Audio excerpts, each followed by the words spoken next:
Hello and welcome to another ATP Geopolitics video with myself, Jonathan MS Pearce. This is a frontline update for the 2nd of March 2023. Again, a fairly quiet day from Kupiansk down to Svatove. Let's look at this on the war map. We're going to go to the northeast sector, the Kupiansk to Svatove to Kreminna. Not too much has happened here over the last week. There is fighting just north of Kreminna in the Chervona-Popivka area. There is some talk about Rebar on Telegram has mentioned that in Kupiansk they have repelled Ukrainian attacks attempting to retake Khrenikivka, which is this settlement that the Russians have captured over the last couple of weeks. Ukrainians being repelled there, according to the Russians, in trying to retake that.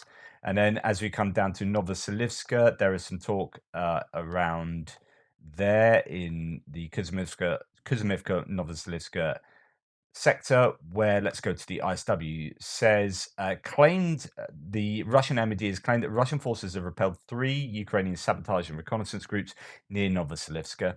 And then really it's general talk about repelled attacks again. Makivka, Nevska, Chervona-Popivka, Bilorivka, Shiplivka, Fedorivka. That's another Fedorivka, not the one by Bakhmut, I think. Fighting is ongoing in the Makivka, Balka, Zuravka area.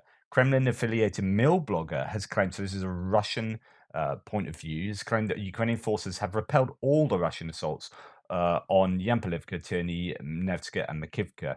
Chechen leader Ramzan Kadyrov has claimed that the Akhmat Special Forces, elements of the Luhansk People's Republic's 4th Brigade, the 2nd Army Corps, the Russian Airborne Forces, the VDV, have stormed Ukrainian fortifications in the Kreminna area. It's all a little bit vague, however. So we do know that there is fighting basically all around here. So Russians have repelled sabotage groups in the Kuzmivka area, Novoselivska area. And then we come down, there's a little bit of territorial gain for the Russians that I've updated my map with, just around the Ploshchanka area, just tiny bit of map rejigging, but it's literally just a case of meters. Just no change over at least a week. Now, if we are really considering that this is the Russian offensive, that this is what they have, that there's no second echelon, or if there is a second echelon, I don't know where it is and where it would be able to support, given a breakthrough. You know, given that we can't foresee a huge breakthrough, possibly Bakhmut, maybe, but I don't know. There's just seems to be going nowhere, and it seems to be something of a damp squib.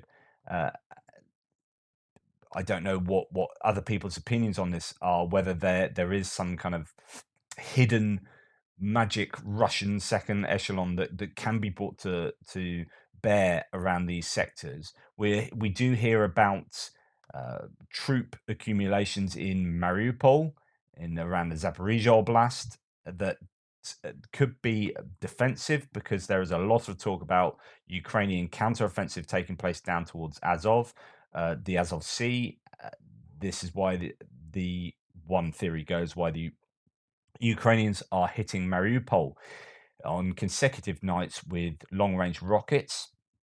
Are they shaping this front for a future counteroffensive here? And if so, what are the Russians doing about that? Are these troop accumulations defensive rather than offensive troops?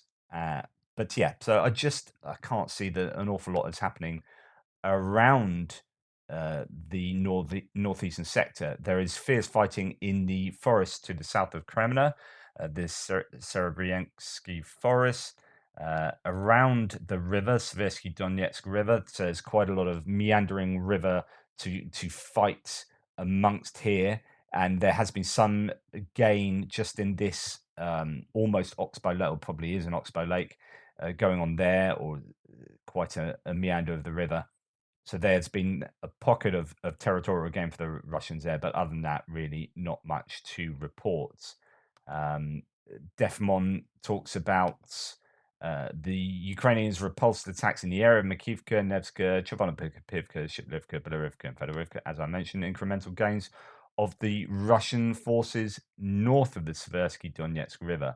There are some reports about Russian forces accumulated in the area. So perhaps a little bit of accumulation there, to foreshadow some movement, but that's all you hear, just the odd vague rumor, nothing substantial. And you would assume that the Ukrainians will have a really tight grasp on where the Russian forces are with real-time intelligence and imagery, satellite imagery that the Western NATO are providing them on a minute by minute basis. So I can't imagine if there is an accumulation of troops for the Russians that the Ukrainians wouldn't know about them.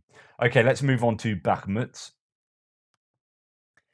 As we come down south here to the Bakhmut area, uh, we see not too much movement around these northern areas. There is repelled uh, attacks around pretty much all of the names you can see on the front line there.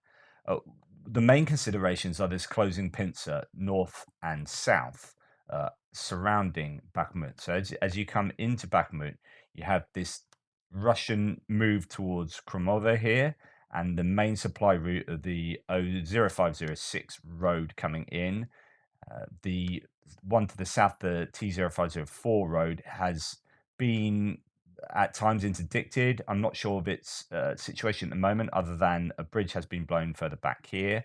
No, to the other side of Ivaniska, bridge is blown further back there on the canal. But the road can be used because it can be fed from the north, but then that is itself, you know, meeting up with this main supply route. So that you can, if this is interdicted around Kromova, you possibly could get um, supplies in by coming down from that 0506 road onto the T0504. But then again, that would depend somewhat on that road not being interdicted near the southern suburbs there. So then you could use these minor roads coming in just to the west. It's really difficult, and the it's all about the calculation. So it seems like the Ukrainians are saying, right, we're doing this calculation of forces being attrited on as far as the Russians are concerned, and forces being attrited by the Ukrainians, and that ratio is still working in our favor, so we will stay there. But you are starting to see some kickback in pro-Ukrainian. With some pro-Ukrainian sources and Ukrainians themselves, there are some people that don't think this is a worthwhile strategy. Let's look at some of the general claims before we look in detail at the map. So, War Monitor last night said north of Bakhmut, the situation so far has not been stabilized. Russian units are able to still make gradual advances supported by massive amounts of artillery fire. Ukrainian forces bring reinforcements into the area, and the fight is far from over. Uh, but you can see lots of conversation about it's going to be too late if they don't withdraw in time, and all this kind of all these kind of claims. Tim White says the defiant message is from, so Ukraine is not retreating from Bakhmut. The defiant message is from Serhiy Cherevati, the spokesperson of the army's eastern group. However, he did admit, if we see that the threat to our personnel and our operational situation is greater than the need to hold the territory, we do it. So this is, again, that is a very clear exposition of that calculation. Defmon, who is actually one who's now saying they should get out of Bakhmut. In fact, they should have got out previously. He gives a summary of the day's activity yesterday from Magyar, who's this guy that's in charge of drones. He's got quite famous on the socials. He's obviously in Bakhmut doing fighting with his drones. He says, so Magyar says, the price of holding Fortress Bakhmut is very high and continuing to do it is getting harder. But as of today, the Ukrainians are not allowing the assaulting enemy forces to encircle the city. Breakthroughs on all flanks and on the city were not allowed. Lots of shelling and lots of effort to cut the supply road. The necessity to hold Bakhmut is decided by command. So where you can sort of start reading between the lines is he saying, okay, the command aren't letting us go, so we'll do what they say, but I'm not sure I agree with that. Defending forces are able to hold it for now. All effort is being directed to prevent the enemy from encircling the city. But I want you to know that today in Bakhmut, a united fist, all character and will of Ukrainian warriors is gathered. Operational. Something like probably hasn't been there yet, that the enemy is pushing from all directions, flank, south, north, street level combat in eastern, northern and southern outskirts. Today it's especially hard near the plan and on the northern flank The shooting, so I'm not 100 sure what that means there. The shooting you can hear is from across the northern flank. Intensity remains high. Not only Wagner's are assaulting, but also contract soldiers behind them. Ones have white, the others have red bands. 2 or 3 white bands means that the Russian, the worm he said, will not be evacuated. It's the ones with diseases, HIV, hepatitis, and such. That's fascinating. So they have 3 white bands that appears to indicate that they have diseases in such a way that if they're injured or if they're trapped, they won't be evacuated, they won't be saved. Again, that could be propaganda, but that seems pretty startling. This is how they have a separate low worm cast now. So kind of he's obviously been quite derogatory about the Russians there. We'll hold on as long as we can and command sees fit. Main mission already fulfilled, held the enemy for a long time, didn't give their propaganda the ability to scream to the world about their assault successes, no quick winter advance was possible. So he's basically saying we've succeeded in our objective, our primary objective. We're staying here because command is telling us to, but the inference I get from that is that it's not it's now presently not worthwhile, and he thinks they should retreat, but I don't know. Rest is about mobilization and that young people should volunteer to end this quicker. Some takes. Magyar average age in the military is 50. Soldier company only lives for so this is a summary of I think a translation of 2 people talking. So Magyar and a soldier company only lives for one night. Positions need to be prepared, and we need to roll back what we're losing. Roll back because we're losing 1 or 2 companies per day. Full battalions in a week. So a company, I mean, it depends how they're arranged here, and there's so many differing opinions as and ideas around the world, depends what army you're in, as to how many people are in a company. It might be 100, 150, could be even less. Full battalions could be anywhere from sort of 500 to 1,500. So it's really difficult to know exactly what the losses are, but they are fairly huge. So he seems to be saying we're losing 1 or 2 companies per day. So that is losing. Does that mean dead or just taking out injury? So I presume that would be casualties in total. So they're probably losing somewhere between 1 and 200 people a day off as combat ineffective humans, and full battalions in a week. So that's maybe 700 to 1,000 plus people in a week. And again, that's not necessarily dead, but what I think must be gathered from this is that if they're losing that, and that's a huge loss a week, but if the Ukrainians are losing that and still remaining there and making that calculation, then the Russians must be losing a lot more. There's a lot of talk about 7-to-1 ratio at the moment, utterly unverified, but that's what the Ukrainians are claiming. I don't know.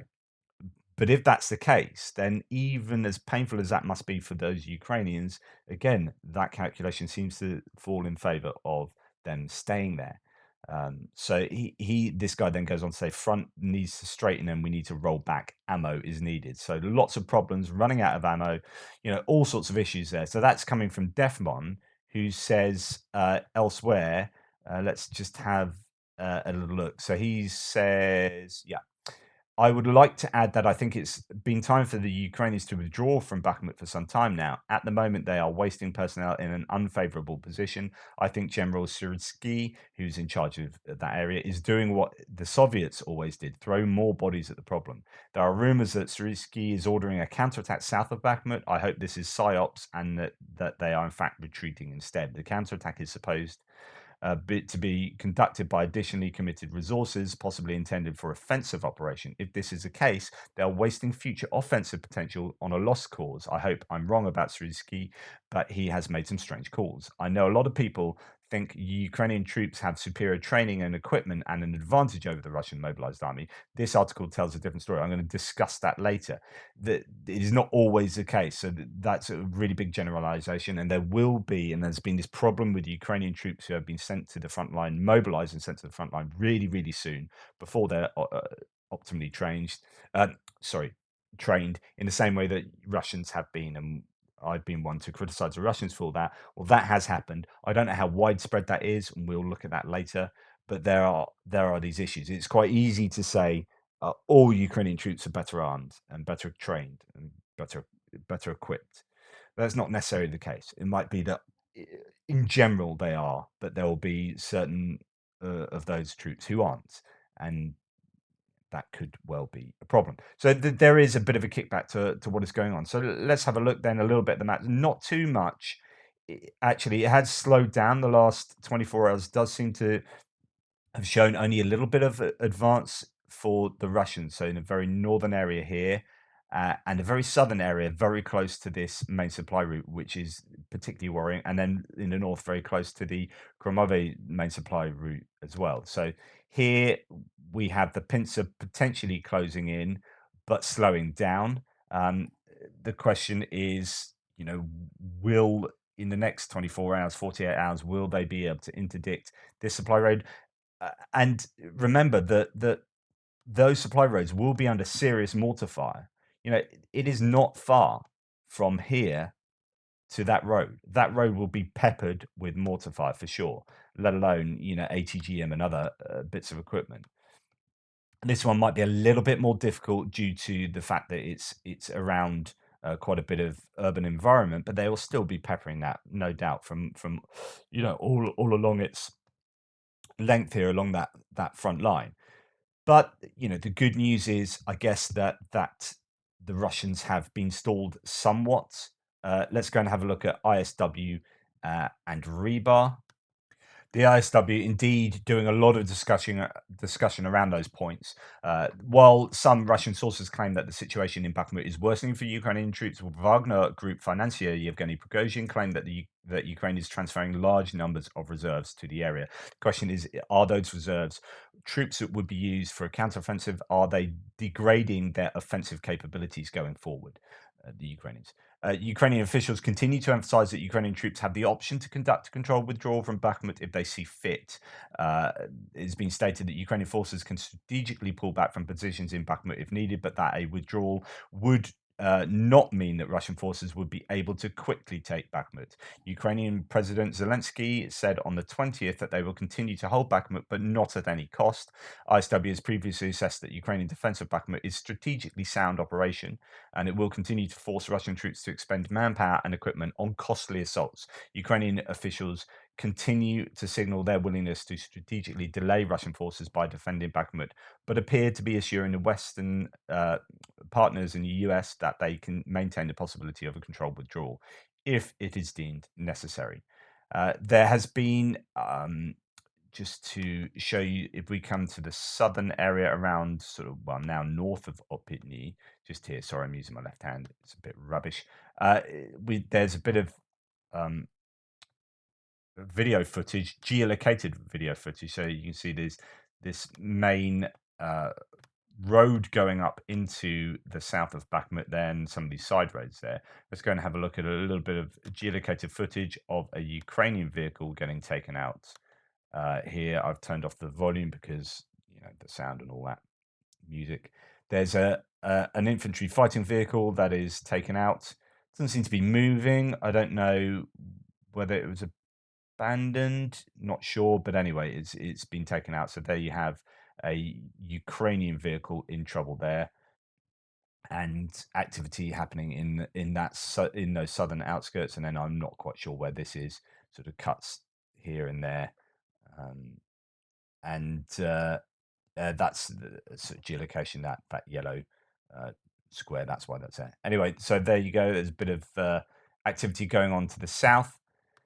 But essentially, well, it's difficult, obviously, as you can imagine. I will go and have a look at Rebar, but Rebar's on Telegram today, not on Twitter, so I have to go elsewhere for that. But let's just zoom out to Bakhmut to give you the pro-Russian side of things.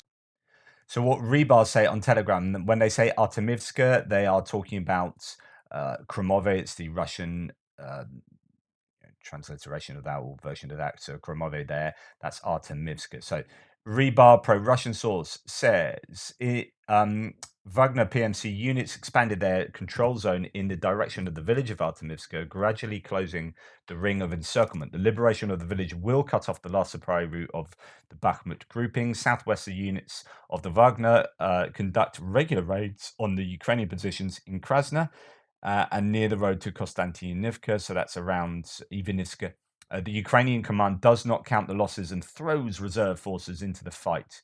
It's really interesting because that's exactly what Wagner have been doing mercilessly for months, trying to hold back the advance of the Russian forces, although in an offensive, not a defensive posture.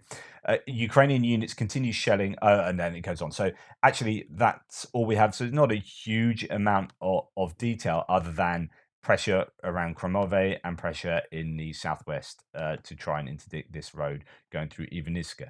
So that is Bakhmut in a nutshell. It is very much looking a bit like a shell, an enclosing shell, and we will see what happens in the next 48 hours, whether the Ukrainians will have decided to do an operational withdrawal by then or something else to change things. Because if they don't change things up, if they don't do a counterattack, then of course, things will just continue to get worse and worse for them. So they either have to do a counterattack or an operational withdrawal is my pretty, I think, obvious conclusion. Just finally, Defmon does add a little bit to the south. If you have repulsed attacks in the area of Ivaniska, Chazivya, and Bilahora, the if you have gained some breathing room around Ivaniska, the situation south of Bakhmut is not great, but it's not terrible.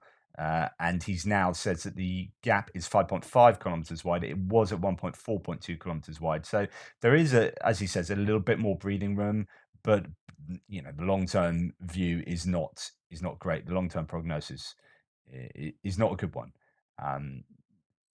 He's got a few pictures here that the Russians do not have a clear line of sight of the T-0504 in the first picture, and the northern road is more or less in the middle of the combat zone, depending a little bit on Russian progress. They might soon be able to fire with direct fire at the road. That's kind of what I was talking about, which is this idea that northern one is more vulnerable to attacks than the southern one is here.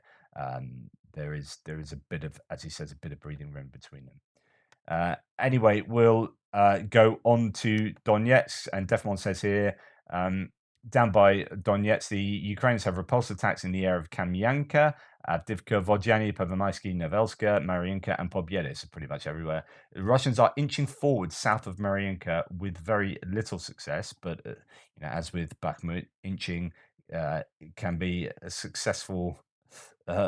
You're eventually going to gain somewhere, even if you are inching, if you have long enough, I guess is my point.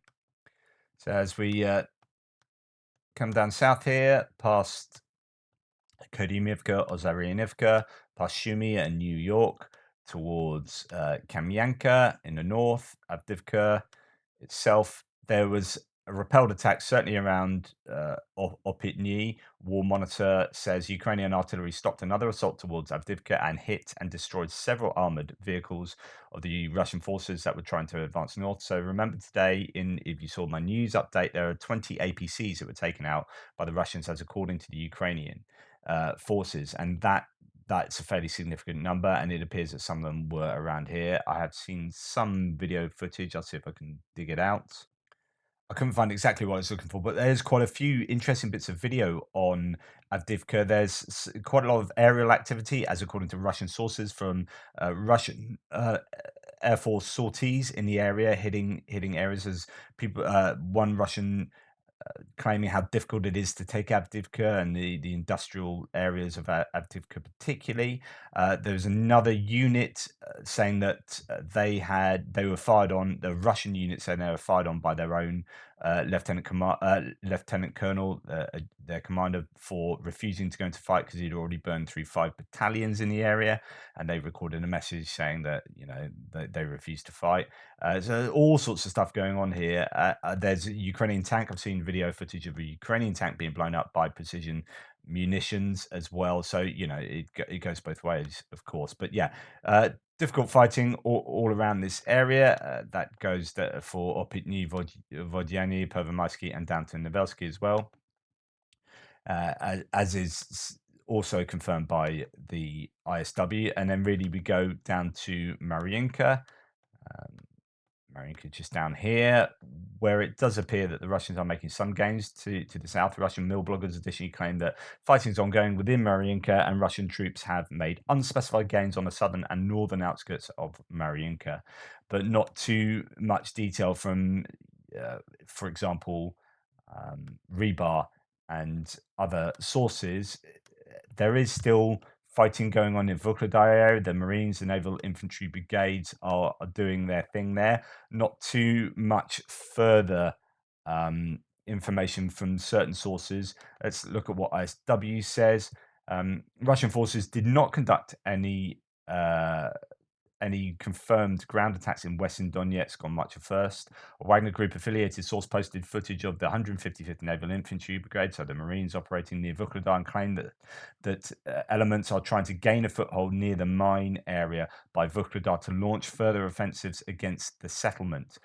So the mine area is here. So Vuhledar, just to remind you all, is on the heights, overlooks Pavlivka and Mikilska down there, and you have these dachas just to the east, southeast, and the southwest here that have been flattened. Those are sort of cottages, rural cottages. They've been flattened by artillery over time, but the Russians supposedly have got some foothold there. This is unconfirmed. This is according to Syriac maps, so it might well be that the Russians are not here. That is just my worst case scenario for the Ukrainians. But here's a talk about this mine that is to the northeast of Vuhledar itself, and the claims that they are trying to get a foothold near that in order to launch offensives against Vuhledar itself. Another Russian mill blogger posted footage reportedly of the aftermath of an incident where a Russian tank hit a mine near Vuhledar and its crew crawled into a shell crater to hide from Ukrainian fire. This is quite a famous bit of footage. In fact, I think Defmon's got it up here. No, down here. This bit of footage there where they're basically saying the guy speaking, and he's got his very injured crew member there saying it's a really weird psychological exposition, because he's saying it's an absolute F fest, but we are pushing. He's like, on the one hand, this is all terrible, but on the other hand, glory to Russia, we'll keep on pushing. Things are terrible. They've been thrown into it. They've been blown up left, right, and center, but we'll keep fighting on. So yeah, that is a bit of footage that is definitely kicking around a lot at the moment. The mill blogger claimed that scouts of the 5th Separate Guards Tank Brigade and infantry of the 37th Motor Rifle Brigade evacuated the wounded tankers eventually. The same mill blogger also posted footage of reserves bars 23 fighters in the Vuhledar area. So there is still quite a bit of fighting going on there. I'm not sure of any particular territorial exchange changes. But there was talk yesterday about reinforcements. There's potentially lots of troop capacity for the Russians based in Mariupol, and whether they are going to be sent up for offensive duties or whether they are there, as I said earlier, for defensive duties, I am not sure. Now, if we come out and go along Zaporizhia and towards Kherson, Zaporizhia, I'm going to talk about this later. This reservoir is apparently losing quite a lot of water. What's behind that? The Russians appear to be letting water out of that. Is that to give an ecological disaster to the area? Is it, but most of the water is to feed agricultural land in this area, which is Russian controlled. Is it to try and affect the nuclear power station that again they control, so that it can't cool itself?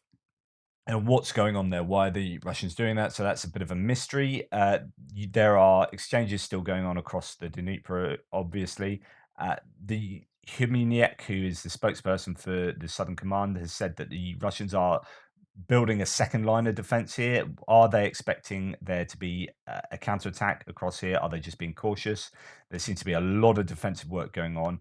And then last night, there was an awful lot of aerial activity with some really sizable explosions in Yevpatoria there, and in different places here as well. Back Sarai, goodness me, I apologize. Anyway, a number of places that are really quite a long way out of normal range. So but they are big explosions as well. So I played you one of the explosions on my news update this morning. So actually, if you check out reporting from Ukraine's video from last night, he talks about these mass drone attacks that the Ukrainians are doing. It's a very interesting video, and about how they're using different frequencies, different directions, and different drones with different flight paths and all sorts, and keeping them very low. Lots of variation in what they're doing to like confuse the Russian air defenses so that at least something gets through. And they've had success, although in Tuapse, they only did damage to peripheral structures to the oil refinery there.